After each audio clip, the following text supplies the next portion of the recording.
여러분 안녕하십니까? 코로나19 KBS 통합뉴스룸 5시 뉴스입니다. 코로나19 신규 확진자가 오늘 153명을 기록한 가운데 최근 여행이나 모임을 통한 집단 확진 사례가 적지 않은 것으로 나타났습니다. 방역당국은 이번 추석에는 되도록 귀성을 자제해달라고 거듭 당부했습니다. 이화진 기자입니다. 정부는 지난달 이후 모임이나 여행을 통해 발생한 코로나19 집단 감염은 모두 13건이라고 밝혔습니다. 지난달 11일 첫 확진자가 나온 롯데리아 종사자 모임에서 추가 전파 등으로 모두 24명의 확진자가 발생하는 등 한 달여 사이 모임이나 여행을 통한 확진자가 311명에 이릅니다. 정부는 다른 사람을 만나는 행위 자체가 감염 전파를 일으킬 수 있는 가능성이 있다며 추석 연휴에 외출이나 모임, 여행 등을 피할 것을 거듭 당부했습니다. 코로나19 감염 예방을 위해서는 이번 추석에는 고향이나 친지 방문을 자제해 주시고 모임이나 여행 등도 연기하거나 취소하고 자제해 주실 것을 요청을 드립니다. 정부는 신규 확진자 수가 좀처럼 떨어지지 않는 데 대해선 집단 감염 발생에 따라 확진자 수가 등락을 반복하고 있다고 밝혔습니다. 사회적 거리 두기로 인해 수도권 고위험시설 11종 사업장은 여전히 영업을 못하고 있어 안타깝지만 공동체의 안전을 위한 것이라며 협조를 요청했습니다. 거리 두기와 올바른 마스크 착용이 바이러스로부터 우리를 지켜주는 가장 훌륭한 백신이라는 것을 기억해 주시기 바랍니다. 정부는 방역 강화를 위해 대학병원을 포함한 공공의료기관 15개소에서 간호인력 정원 557명을 추가해 치료 역량을 확충할 것이라고 말했습니다. 아울러 일교차가 커지고 있다며 인플루엔자 유행 위험도 경고했습니다. 감염 시 합병증 위험이 높은 노인과 임산부, 단체 생활로 유행 우려가 큰 소아와 청소년 등 필수 접종 대상에게 무료 백신을 지원한다며 접종을 당부했습니다. 정부는 비수도권의 사회적 거리 두기 2단계 조치 연장 여부 등을 이번 주말쯤 발표할 예정입니다. KBS 뉴스 이화진입니다. 서울에서는 하루 새 코로나19 확진자가 63명 늘었습니다. 의심 증상이 없이 진단 검사를 받을 수 있는 일반인 선제 검사에서도 처음으로 확진자가 확인됐습니다. 한편 서울시는 방역을 위해 이번 추석 연휴 기간에 시립 묘지 등을 축소 운영하기로 했습니다. 구경하 기자의 보도입니다. 서울의 코로나19 확진자는 오늘 0시를 기준으로 63명이 늘었습니다. 지난 일요일 31명이었던 하루 확진자 수가 나흘 만에 2배로 늘었습니다. 세브란스 병원에서는 4명이 추가로 양성 판정을 받았습니다. 간병을 위해 병원에 방문했던 고양시 보호자 가족이 병원에서 감염된 것으로 파악돼 관련 확진자는 모두 46명으로 늘었습니다. 마스크 유통업체인 강남구 K보건산업에서 6명이 추가로 확진되는 등 확진자가 모두 27명으로 늘었습니다. 서울시 역학조사 결과 해당 건물 입주자가 마스크를 쓰지 않거나 불완전하게 쓴 것으로 확인됐습니다. 서울시가 석 달째 시행해온 일반 시민 선제 검사에서도 처음으로 확진자가 파악됐습니다. 서울시는 지난 14일 검사를 받은 시민이 양성 판정을 받아 격리 치료를 받고 있다고 밝혔습니다. 의심 증상은 없으나 불안하신 분은 일반 시민 대상 선제 검사를 적극 신청하셔서 검사를 받으시기를 바랍니다. 또 최근 확진자가 발생한 8개 자치구의 의료진과 종사자 25,200여 명을 선제 검사하겠다고 밝혔습니다. 한편 추석 명절 기간 코로나19 확산 방지를 위해 서울 시립묘지 등의 추모시설이 모레부터 한 달간 축소 운영됩니다.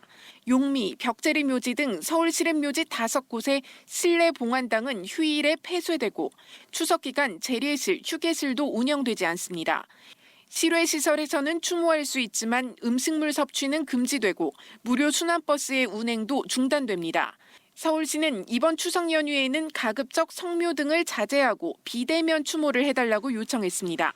KBS 뉴스 구경합니다.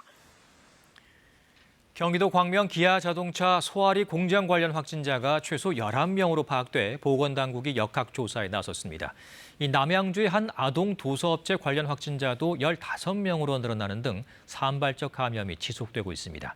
김용덕 기자가 보도합니다.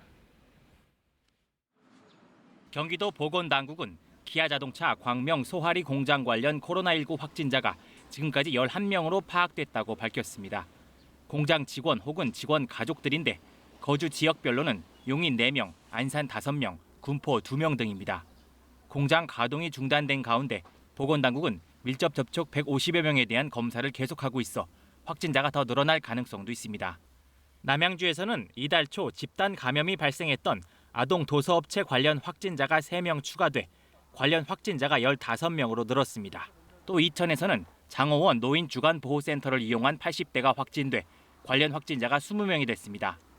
고양에서는 정신요양시설인 박예원 입소자 2명이 추가 확진됐고 시흥 센트럴병원 간호사 1명도 양성 판정을 받는 등 산발적인 감염이 계속되고 있습니다. 인천에서는 양성 판정을 받은 뒤 치료 중이던 80대 노인이 숨졌습니다. 중앙방역대책본부는 오늘 0시 기준 신규 확진자가 경기도 52명, 인천 7명이 발생했다고 밝혔습니다. KBS 뉴스 김용덕입니다. 택배 노동자들이 배송 전에 하는 분류 작업을 다음 주 월요일부터 하지 않기로 결의했습니다. 이 코로나19의 추석 연휴까지 다가오면서 택배 노동자들의 과로사 위험이 커지기 때문이라는 건데 이 배송 차질에 대해서는 국민들에게 양해를 구했습니다. 박대기 기자입니다. 택배 노동자 과로사 대책위는 어제까지 사흘간 분류작업 전면 거부 총투표를 진행했습니다. 전국 택배연대노조 조합원과 일부 비조합원 등 4,300여 명이 투표에 참여했습니다. 투표 결과는 95.5% 찬성. 대책위는 이에 따라 다음 주 월요일부터 분류작업을 중단하기로 했습니다. 분류인력 즉각 투입하라! 투입하라! 분류작업은 택배 기사들이 배송 전에 물류창고에서 배송할 물량을 일일이 차단해 구분하는 작업입니다. 이번 택배 분류작업 중단 결정으로 배송 차질도 불가피해 보입니다. 배송이 다소 늦어지더라도 더 이상 과로 인해 쓰러지는 택배 노동자는 없어야 한다는 우리 택배 노동자들의 심정을 헤아려 주시길 부탁드립니다. 대책위는 택배 노동자들이 하루 최대 16시간 노동 가운데 절반을 분류작업 업무에 매달리면서도 단 한 푼의 임금도 받지 못한다고 주장했습니다. 이들은 특히 분류작업에 대한 인력 투입이 택배 노동자 과로사를 줄일 수 있는 가장 현실적인 대책이라고 강조했습니다. 그러면서 대책위는 정부와 업계가 대책을 마련하면 작업 거부를 철회하고 대화에 나서겠다고 밝혔습니다. 이와 관련해 정부와 택배업계는 어제 비공개 간담회를 갖고 대책을 논의했습니다. 내일도 이와 관련한 당정 논의도 예정돼 있어 어떤 대책이 나올지 주목됩니다. KBS 뉴스 박대기입니다. 박정희 전 대통령 시절 민청 학년 사건에 연루돼 수감 생활을 했던 고 지학순 주교가 40여 년 만에 열린 재심에서 긴급조치 위반 혐의에 대해 무죄 판단을 받았습니다. 서울중앙지법 형사합의 34부는 오늘 대통령 긴급조치 위반과 내란 선동, 특수공무집행 방해 등의 혐의로 유죄 판결을 받았던 고 지학순 주교에 대한 재심에서 징역 1년 6개월에 집행유예 2년을 선고했습니다. 재판부는 긴급조치 위반 혐의에 대해 무죄로 판단했지만 내란 선동과 특수공무집행 방해죄에 대해서는 재심 사유가 없다며 원심의 유죄 판단을 유지하면서도 형은 대폭 낮췄습니다. 문재인 대통령이 오는 23일 유엔 총회에서 화상으로 기조연설을 합니다. 문 대통령은 유엔 75주년 기념 고위급 회의와 75차 유엔 총회에 화상으로 참여하며 우리 시간으로 23일 새벽 총회 기조연설을 한다고 청와대 강민석 대변인이 밝혔습니다. 강 대변인은 문 대통령이 이번 연설에서 코로나19 위기 상황 극복과 기후변화 대응을 위한 국제사회의 연대와 협력을 강조하고 한반도와 동북아의 평화를 위한 우리 정부의 노력에 대해 국제사회의 지지와 관심을 당부할 예정이라고 말했습니다. 국회 대정부 질문 마지막 날인 오늘은 교육, 사회, 문화 분야 질문이 진행되고 있습니다. 오늘도 추 장관 아들의 군복무 당시 특혜 의혹을 놓고 설전이 이어졌습니다. 송명희 기자입니다. 오늘 대정부 질문에는 추미애 법무부 장관이 지난 14일에 이어 두 번째로 출석했습니다. 국민의힘은 아들 서 씨의 상관 면담 기록에 부모님이 민원을 넣은 것으로 돼 있다며 확인을 요구했고 추 장관은 본인은 물론 남편도 민원을 넣은 적이 없다고 전면 부인했습니다. 청탁을 넣은 보좌관과 통화했느냐, 고발 8개월이 지나는 동안 수사가 이루어지지 않은 것과 관련해 담당 검사를 징계할 의향이 없느냐는 질문에 대해 수사 개입 논란이 일지 않겠냐며 결과를 기다리겠다는 입장을 재차 확인했습니다. 질의와 답변 과정에선 의원들의 고성과 항의가 이어지기도 했습니다. 야권은 대정부 질문 마지막 날인 만큼 남은 질문에서도 공세 수위를 높일 것으로 예상됩니다. 민주당은 오늘 코로나19 국내 발생 환자 수가 145명으로 다시 증가세를 보이고 있는 만큼 개천절에 예정된 광화문 집회에 대한 엄정한 대응을 주문했습니다. 정세균 국무총리는 지금까지 접수된 개천절 집회 신고는 300~400건 정도로 확인된다며 방역을 방해하거나 코로나19가 확산하는 결과를 초래하면 책임을 묻고 경우에 따라 구상권도 청구할 방침이라고 말했습니다. 국민의힘은 정부의 안이한 방역 대응이 이번 2차 대유행을 불러왔다. 이런 비판을 하면서 자가진단 키트 국내 도입도 요구할 것으로 보입니다. KBS 뉴스 송명입니다. 자녀 입시 비리와 사모펀드 의혹으로 기소된 정경심 동양대 교수 측이 검찰이 신청한 피고인 신문 절차에서 진술을 거부하겠다고 밝혔습니다. 오늘 서울중앙지법에서 정경심 교수에 대한 30번째 공판이 진행된 가운데 앞서 정 교수 변호인 측은 현재까지 수많은 증거가 제출돼 피고인 신문이 필요 없다며 정 교수가 전면적 진술 거부권을 행사할 예정이라는 의견서를 어제 재판부에 제출했습니다. 이에 대해 검찰은 피고인 신문은 실체적 진실을 위해 필요한 절차라고 지적했습니다. 한편 오늘 재판에서 정 교수는 건강 이상을 호소하다가 쓰러져 병원으로 이송됐고 재판 일부는 벌석 재판으로 진행됐습니다. LG화학이 전기차 부문 세계 1위인 배터리 사업의 분사를 확정했습니다. LG화학은 오늘 이사회에서 전지 사업부를 물적 분할하는 안을 의결하고 임시 주주총회 승인을 거친 뒤 12월 1일부터 배터리 사업을 전담하는 신설법인 가칭 LG에너지솔루션이 공식 출범한다고 밝혔습니다. 이번 분할은 LG화학이 신설법인의 발행 주식 100%를 소유하는 물적 분할 방식으로 진행됩니다. LG화학 측은 회사 분할에 따라 전문 사업 분야에 집중할 수 있고 경영 효율성도 증대될 것으로 기대했습니다. 이 중국과 인천을 오가는 화물선을 이용해 360억 원어치 물건을 밀수입한 일당이 해경에 적발됐습니다. 이들은 컨테이너 문 쪽에는 정상 수입 물품을, 이 안쪽 깊숙한 곳에는 밀수품을 넣어서 이 소위 커튼치기 수법으로 단속을 피했습니다. 장혁진 기자가 보도합니다. 수출용 국산 담배가 상자 가득히 쌓여 있습니다. 담배뿐 아니라 녹용과 명품 액세서리까지 40종류가 넘습니다. 해경에 적발된 밀수품은 모두 360억 원어치로 대형 컨테이너 2개를 빼곡히 채웁니다.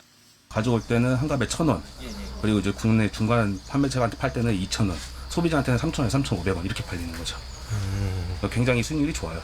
밀수 조직은 해외 각지에서 사들인 물건들을 중국 화물선을 통해 국내로 들여왔습니다. 정상 신고 물품을 화물 앞쪽에 가림막처럼 쌓고 뒤편엔 밀수품을 숨기는 일명 커튼치기 수법으로 세관의 감시를 피했습니다. 밀수 조직이 들여온 이른바 짝퉁 상품들입니다. 이런 상품들은 대개 인터넷 쇼핑몰 등을 통해서 많게는 원가의 수십 배 가격으로 팔려나갑니다. 국내에 비밀 창고를 마련해두고 상품을 유통시킨 밀수 조직은 해경에 적발되자 창고를 옮겨 한 달 만에 다시 범행을 저질렀습니다. 최초 적발에도 자신들이 노출되지 않도록 가짜 피의자를 내세우고 단기간 내 재범행을 이어가는 대범함과 치밀함을 보였습니다. 해경은 밀수 조직 총책 등 2명을 구속하고 운송책 등 5명은 불구속 입건했습니다. 검찰은 특가법상 관세법 위반 혐의를 적용해 밀수 조직을 재판에 넘겼습니다. KBS 뉴스 장혁진입니다. 해외 직구를 통해 유통되는 일부 유아용 구강 물티슈 제품에서 안전 기준을 넘는 보존제가 검출됐습니다. 한국소비자원은 온라인에서 판매되고 있는 유아용 구강 밀티슈 13개 제품을 대상으로 표시 광고 실태와 안전성을 점검한 결과 해외 직구 제품 가운데 2종류에서 보존제인 벤조산이 각각 국내 허용 기준치의 1.2배, 4.3배 초과해 검출됐다고 밝혔습니다. 소비자원은 국내 허가 7개 제품은 모두 안전 기준을 준수했다고 설명했습니다. 이 벤조산은 피부와 눈 또는 호흡기에 자극을 줄 수 있고 구토를 유발할 수 있습니다. 미국과 타이완의 밀월이 더욱 깊어지고 있습니다. 지난달 미국 보건장관에 이어 이번에는 국무부 차관이 타이완을 방문해 경제 협력 방안을 논의하는데 이 중국은 크게 반발하고 있습니다. 베이징 최영은 특파원의 보도입니다. 키스 크라크 미 국무부 경제 담당 차관이 오늘부터 2박 3일간의 타이완 방문 일정에 들어갑니다. 지난달 아자르 보건장관의 방문이 미국과의 단교 이래 최고위급 미 행정부 관료의 방문이었는데 이번엔 외교 담당 고위급 관료가 찾은 겁니다. 타이완 민주주의의 아버지로 불리는 고 리덩우이 전 총통의 추도 행사 참석이 명목인데 방문 목적부터 중국 견제를 분명히 했습니다. 외신들은 미국과 타이완의 경제 협력 강화가 주요 의제가 될 것으로 전망했습니다. 타이완 언론은 당초 고위급 경제 상업 대화를 공식 발족시키는 방안이 추진됐지만 실무 준비 부족 문제로 이번엔 성사되지 않았다고 보도했습니다. 화웨이의 반도체 구매를 원천 차단한 미국의 2차 제재가 발효된 가운데 베이징 소식통은 반도체 관련한 논의가 있을 것으로 전망했습니다. 무기 판매도 관심사입니다. 앞서 로이터 통신은 미국이 타이완에 순항미사일 등 7종의 무기 시스템을 한꺼번에 판매할 계획이라고 밝혔습니다. 중국은 강하게 반발했습니다. 中美3个联合公报规定，停止同中国台湾地区 开展任何形式的官方往来。 관영 황구시보는 그들이 타이완 해협에서 계속 돌을 던지다가 선을 넘는다면 이 돌이 어뢰가 돼 영내 불확실성을 급격히 증가시킬 것이라고 비판했습니다. 중국은 특히 크라크 차관의 방문 전날 타이완 방공식별구역에 군용기를 진입시켰는데 미국과 타이완에 보내는 경고라는 분석입니다. 베이징에서 KBS 뉴스 최영은입니다. 미국 중앙은행인 연방준비제도가 제로 수준인 현 기준금리를 동결하면서 오는 2023년까지는 이 수준이 유지될 것으로 내다봤습니다. 미국의 올해 경제 성장률 전망치는 지난 6월 발표시보다 상향 조정했습니다. 뉴욕에서 한보경 특파원이 전합니다. 미국 연방준비제도가 현재 0에서 0.25% 수준인 기준금리를 동결한다고 밝혔습니다. 위원 대다수는 사실상 제로금리인 현 수준이 오는 2023년까지는 유지될 것으로도 내다봤습니다. 물가가 연준의 목표치인 2%를 넘어설 때까지 제로금리를 유지하겠다고 했는데 2023년을 그때로 본 겁니다. It will take a while to get back to the levels of economic activity and employment that prevailed at the beginning of this year, and it may take continued support from both monetary and fiscal policy to achieve that.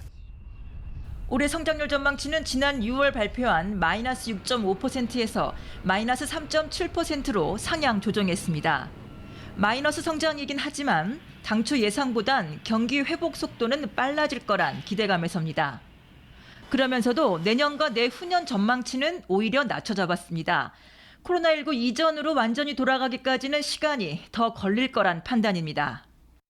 Even so, overall activity remains well below its level before the pandemic, and the path ahead remains highly uncertain. 올해 실업률은 지난 6월 발표치인 9.3%에서 7.6%로 낮춰 잡았습니다. 일자리 사정도 당초 예상보단 다소 나아지겠지만 파월 의장은 코로나19 사태 속에서 특히 피해가 큰 저임금 노동자들에 대한 우려를 강하게 나타냈습니다. The high level of joblessness has been especially severe for lower-wage workers in the services sector, for women, and for African Americans and Hispanics. 연준은 지난달 발표했던 평균 물가 안정 목표제 도입도 공식화했습니다. 물가가 연준의 목표치인 2%를 넘어도 그냥 놔둘 거고 일정 기간 평균만 2%로 맞춰보겠다는 겁니다. 현 경제 상황에서는 이른바 디플레보다는 그래도 고물가가 더 낫다는 뜻입니다. 뉴욕에서 KBS 뉴스 한보경입니다. 코로나 사태로 보안이 취약한 외국 프로그램을 사용해 비대면 수업을 진행 중인 학교들이 많은데요. 이공계 특성화대학인 포스텍이 보안성과 품질이 개선된 화상 수업 프로그램을 개발해 원하는 학교에 무상 제공하기로 했습니다. 강전일 기자입니다. 대학 교수가 강의실에서 자체 개발한 프로그램으로 비대면 화상 수업을 진행합니다. 코인이랑 토큰이랑 어떤 차이점이 있는지 설명해 주실 수 있을까요? 학생들은 다양한 공간에서 암호화폐에 대한 강의를 실시간으로 듣고 있습니다. 교수나 교사들은 손쉽게 접속자와 학습자별 연결 상태, 전송 속도 등을 확인할 수 있습니다. 방법이 편해가지고 저희가 들어가는데 편리하고 그다음에 그 퀄리티가 좋아가지고 저희가 강의 듣는데 좋은 것 같습니다. 유명 외국 프로그램의 2배 수준인 최대 1,000명까지 동시에 접속이 가능합니다. 강의를 제대로 듣지 못한 학생들을 위한 다운로드 속도도 크게 향상시켰습니다. 또 모든 정보를 암호화해 해킹을 방지하는 등 보안을 대폭 강화시켰습니다. 모든 것이 암호화가 돼서 그것이 그 서버를 통해서 전달이 되고 하고 하는데 그 중간에 누가 태핑을 해서 보더라도 그걸 볼 수가 없습니다. 토스텍은 이 화상 수업 프로그램을 원하는 학교나 기관에 무상 제공하기로 했습니다. KBS 뉴스 강전일입니다. 아동 성범죄자인 조두순이 오는 12월 출소하면 경기도 안산으로 돌아가겠다고 밝히면서 지역 주민들의 불안감이 커지고 있습니다. 안산시는 사실상 조두순을 격리시키는 보호수용법 제정을 요청했지만 쉽지 않은 상황입니다. 정지주 기자가 보도합니다. 지난 2013년에 개봉한 영화 소원입니다. 초등학생 소원이는 학교 가던 길에 술 취한 아저씨에게 끌려갑니다. 믿을 수 없는 사고를 당하게 되고요. 소원이도 그 가족도 몸과 마음에 지울 수 없는 상처를 받게 되는데요. 이 영화, 지난 2008년 12월 8살 여자 어린이를 납치 성폭행한 조두순 사건을 바탕으로 했습니다. 그 조두순이 출소를 앞두고 있습니다. 징역 12년형을 선고받고 복역 중이었는데 12월에 만기 출소합니다. 출소하면 고향인 경기도 안산으로 돌아가겠다고 했다죠. 안산이 지금 불안에 떨고 있습니다. 솔직히 몽타주 봐도 잘 모르거든요. 그러면 아무래도 좀 불안하고 그냥 거리에 돌아다니기 좀 꺼끌스럽다 막 이런 얘기도 하고. 뭐 행동에 그런 왔다 갔다 하는 거에 대한 제한이 있는지도 모르겠고 특히 뭐 밤에도 아직은 위험한 부분들도 있으니까.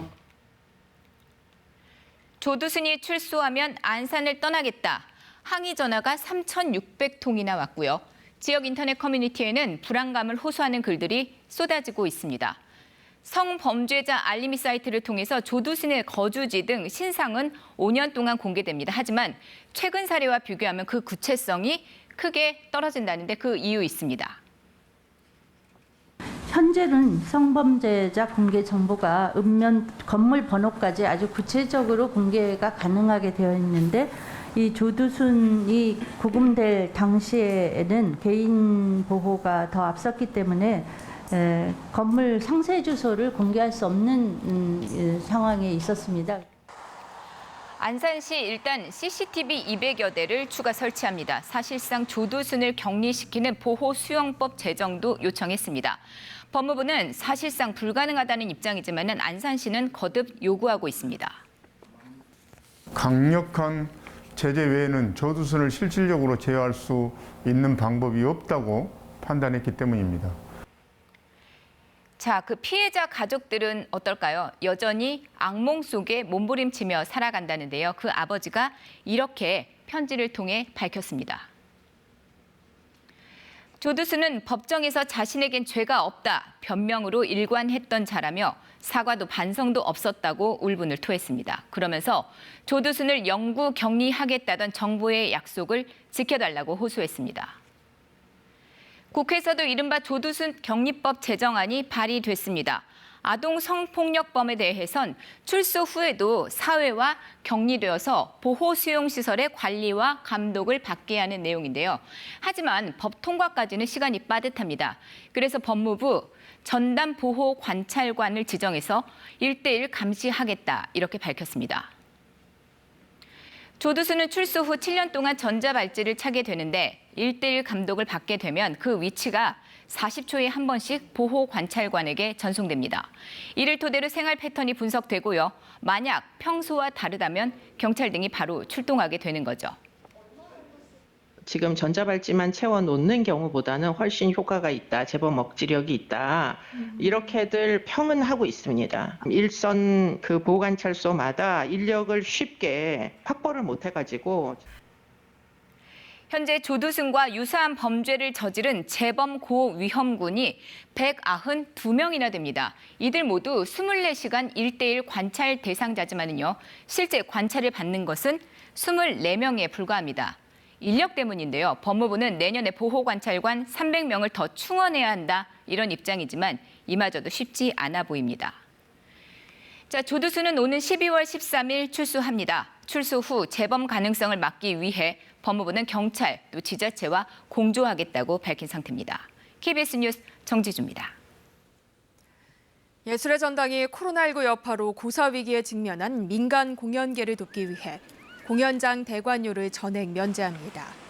예술의 전당은 다음 달 5일부터 올해 연말까지 3개월간 예술의 전당 내 6개 공연장의 기본 대관료를 100% 면제한다고 밝혔습니다. 대관료 면제는 1988년 개관 이래 32년 만에 처음입니다. 다만 운영비를 지원받는 국공립, 지자체 소속 예술단체와 공공기관 주최 행사는 면제 대상에서 제외됩니다. 이어서 오늘의 주식 시황을 KB증권에서 전해드립니다. KB증권입니다. 시장 불확실성 확대에 코스피가 이틀 연속 낙폭을 확대하며 외국인과 기관 매도에 2,400선까지 밀려났습니다. 코스닥도 외국인과 기관이 나란히 5거래 연속 팔자에 나서며 1% 넘게 하락했습니다. 오늘 코스피 지수는 29.75포인트 하락한 2,406.17에 코스닥은 11.1포인트 내린 885.18에 마감됐습니다. 미 연방준비제도의 저금리 기조유지 발표에도 불구하고 미중 갈등 지속과 함께 국내 코로나19 신규 확진자 수 증가에 대한 부담감이 오늘 시장에 영향을 주는 모습이었습니다. 코스피는 장 후반으로 갈수록 점차 낙폭을 키우며 1% 넘는 하락세로 장을 마쳤습니다. 삼성전자가 외국인과 기관의 동반 팔자에 2%대 약세를 보였고 LG화학은 배터리 사업 부문의 물적 분할 공시 소식에 6% 넘게 내렸습니다. 반면 기아차가 3분기 호실적에 대한 전망이 나오며 4% 가까이 상승했고 TCC 스틸은 2차 전지 배터리 부품의 테슬라 납품 소식이 재부각되며 6%대 강세를 보였습니다. 오늘 원달러 환율은 1원 70전 내린 1174원 40전에 거래를 마쳤습니다. 지금까지 KB증권이었습니다. 현재 충청과 남부, 제주도에 비가 내리고 있습니다. 앞으로 충청과 경북 북부 지역에서는 오늘 밤까지 비가 이어지다가 그치겠지만 이 남해안 지역은 내일 아침까지, 제주도는 내일 낮까지 비가 내릴 것으로 보입니다. 이후에는 전국이 차차 맑아지겠습니다. 다만 밤사이 기온이 떨어지면서 일부 내륙 지역에서는 안개가 짙게 끼겠습니다. 그리고 강원 산간 지역에서는 바람도 매우 강하게 불 것으로 보여 주변 시설물 점검을 잘 하셔야겠습니다. 내일 아침 기온은 서울이 17도 등으로 오늘보다 조금 낮겠습니다. 낮 기온은 서울이 24도, 청주, 대구 25도 등으로 오늘과 비슷하겠습니다. 하지만 일교차가 크게 벌어집니다. 아침에는 15도 안팎으로 선선합니다. 아침에 또 저녁 때 입고 벗기 편한 겉옷을 하나 챙기시는 것이 좋겠습니다. 바다의 물결은 남해상에서 높게 일겠습니다. 당분간은 맑은 날씨가 계속될 것으로 보입니다. 기상정보였습니다. 코로나19 통합 뉴스룸은 7시 뉴스에서 이어집니다. 시청해주신 여러분 고맙습니다.